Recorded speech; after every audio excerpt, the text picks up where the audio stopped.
In this video, I'm going to show you some of the offerings at Boca Bistro. Their restaurant focused on Spanish cuisine and tapas that has been around for more than 10 years. I got to sample widely across the menu, and I'm going to break down whether this is a worthy tapas experience, if the entrees missed the mark, and whether this place is a culinary hit or a gourmet cash grab. This restaurant was difficult to pin down on exactly what to order. Given that the menu highlights Mediterranean influence, specifically Spanish cuisine, my inclination was to focus on tapas. In addition, some people are interested to know whether entrees or main dishes are worth their value. So with our group of about a handful of people, we decided to sample a bunch of stuff, starting with the meat and cheese platter. And as I go through these, I'm going to save the worst for last. The Mixta chef selection is only listed for 2 on the menu, but we took the risk with 5 of us because we ordered a whole bunch of stuff. When it came to the table, we were really surprised by the size. Honestly, really good value for $28, and I guess this could be for 2 as long as that's all they were having. There was a lot there. On the platter, there were a few meats, a few cheeses, and a big plop of quince paste with spiced walnuts. I'm being really deliberate with my words there because the website picture shows nice little bowls holding those things separately, whereas what we got was just one big giant plop.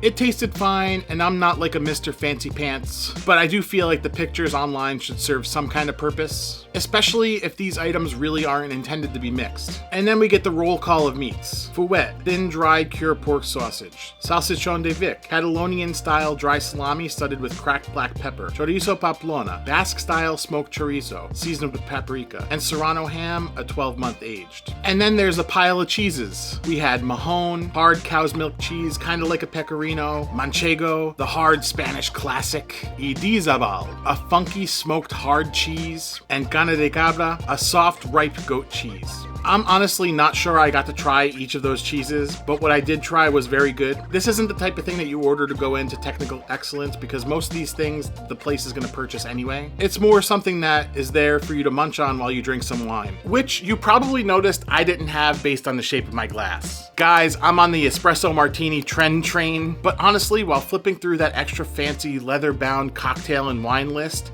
I got a little bit overwhelmed. And honestly, I never know what to pick when I'm ordering such a diverse amount of plates. So as far as I'm concerned, espresso martini is a good fallback and is popular on social media. But before anything came to the table, they dropped off some bread and mixed olives. As far as the bread, even though it was very good, I wasn't gonna let that fill me up. But as far as the olives, you know I had to partake in the Castelveltrano olives. The mixture of olives had like a nice citrus zest throughout it. This was a really nice touch to an otherwise standard bowl of olives. I never know what to do with the pits, and I'm sure if I go back thinking 20 years, there was an episode of Curb Your Enthusiasm that goes into all that.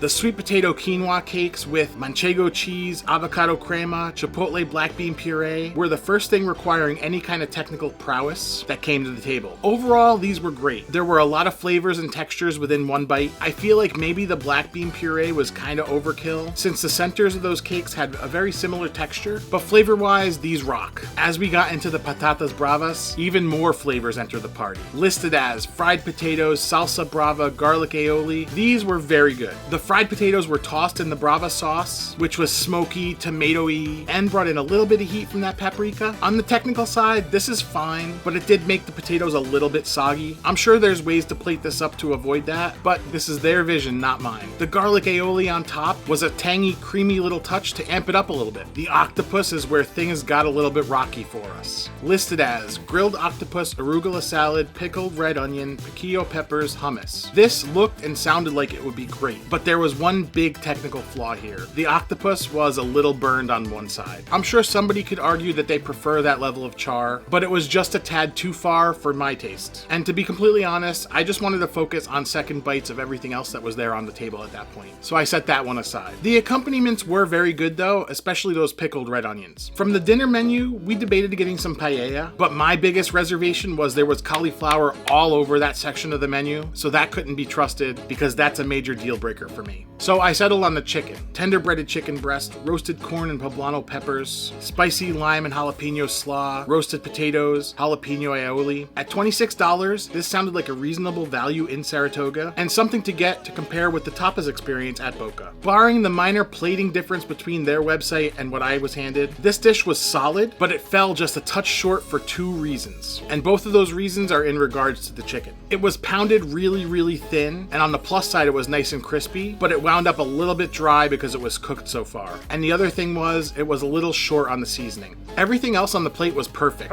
And as I ate through this dish with all the components, you barely noticed that seasoning, just because of all those flavors in those other components. As far as each component on their own, the corn was good, the potatoes were hot as hell, and the slaw was very nice. And as far as a Spanish tapas menu, it's not uncommon to find some kind of cutlet, either a thin-breaded chicken or turkey on the menu. So even though this was ordered as a main entree type thing, it kind of felt at home with all the other tapas on the table, and feels like something that could have also been shared if we really wanted to. And kind of a little bonus there is, this dish reminded me a lot of the schnitzel that I got at Brasserie Benelux last year, and that place is literally right next door. The only thing separating them is a comedy club.